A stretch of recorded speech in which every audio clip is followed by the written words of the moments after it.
2015 was a great year for speedcubing hardware, but the market was flooded with quite a few options. So let's take a look at the very best speedcubes of 2015.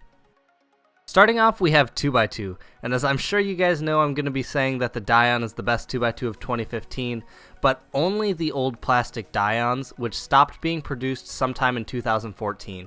The old plastic Dyeons were very smooth and had softer feeling plastic, while the newer ones are very bumpy and the plastic feels harder. I could never get a new one to feel like my older ones, which really sucks. For someone who is really serious about getting into 2x2, the Dyeon is the most versatile 2x2 out there. But if you're newer to 2x2 and you can't set up cubes very well, I would recommend the Tangpo instead. The Dyeon is a very tricky puzzle to set up, and most people who aren't experienced in setting cubes up can't tension it to the point that it won't pop. While 3x3 is probably the most subjective one on this list, I personally believe the best 3x3 on the market goes to the Thunderclap. Chi released this 3x3 in the middle of this year, and since then has become many people's main, including my own. Coming in at only $9, it has unbelievable performance that I don't think many people would expect in that price range.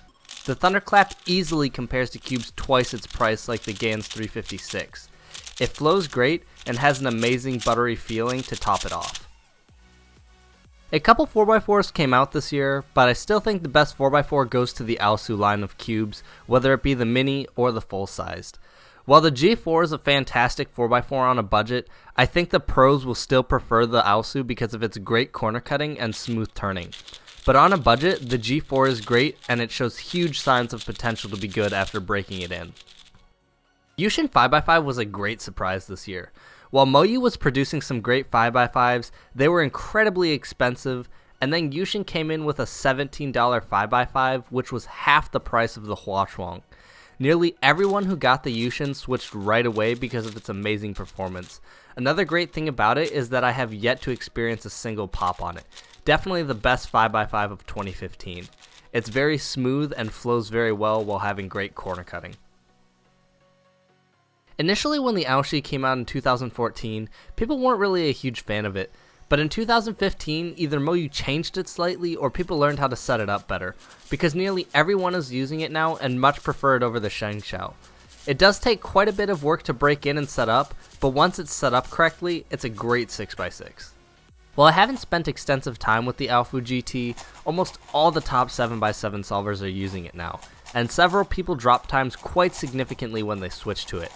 From the brief time I did have with it, it showed great signs of being good, but I never got much past the breaking in phase due to not liking big cubes. But looking at the top 7x7 solvers, they very clearly like it. The only downfall is it is pretty expensive, being over $40, so if you're on a budget, the Shengxiao 7x7 works great, but if you really want to get into it, I would recommend the Alfu GT. The Moyu Pyraminx is definitely still the best Pyraminx to this date. The only Pyraminx that came out to challenge it was the Dyeon, and it was a huge flop with its very clicky turning and constant popping. The Moyu is very smooth and has just enough click to give that feedback you want when you're solving. And I mean, really, you either use a Moyu or a Shengxiao at this point, and we all know the Shengxiao is garbage, so just get a Moyu. The only Megaminx that came out in 2015 to challenge the Dyeon was the Yoo-Hoo, and that was a pretty big flop. Upon its release, everyone was getting it with bent screws, which showed lack of quality control for the puzzle, and ultimately, people ended up not liking it very much. The Dyeon still has a great smooth and fast feeling, and you won't have to deal with popping, which I think was another problem with the Yoo-Hoo. Out of all the puzzles in this video, this is probably the one I've spent the least amount of time with, so I'll be basing my opinions off what other people have said. The Chi came out late this year, so we haven't had a lot of time for people to go and compete with it, but many people are saying it's a Moyu Scube that clicks less and is faster. Seems like lots of the faster people are switching to it and prefer it over the Moyu.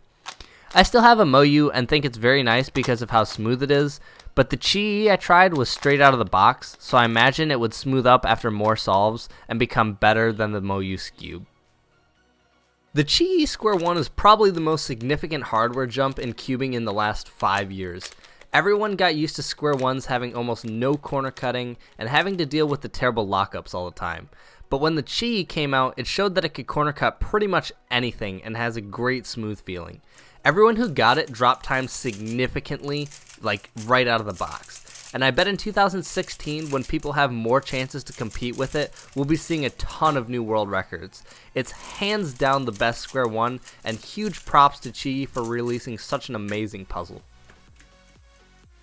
Clock really hasn't changed much at all over the years. As far as I'm aware, most top clock solvers are still using a Rubik's brand clock, which is a bit tricky to obtain because you typically have to do it through eBay, and when you get it, you typically have to take them apart and lube them before you can even use the thing because of how bad they are out of the box. But I tried quite a few Lingyao clocks this year, and they were really nice, but I think the quality controls on those are really hit or miss. I've seen lots that weren't comp legal because of the pictures inside not being centered properly, and the pins would constantly fall down. So you'd probably want to aim for a Rubik's if you can get it, but if you really can't find it, the Lingyao will be fine, but you're probably going to be fiddling with it a lot to make sure that it's comp legal. So those are my brief opinions on what I think the best Speedcubes in 2015 are. I'd love to hear what you guys think. If you disagree with me or if you agree, just let me know. I'd love to know your thoughts, and I'll see you guys later.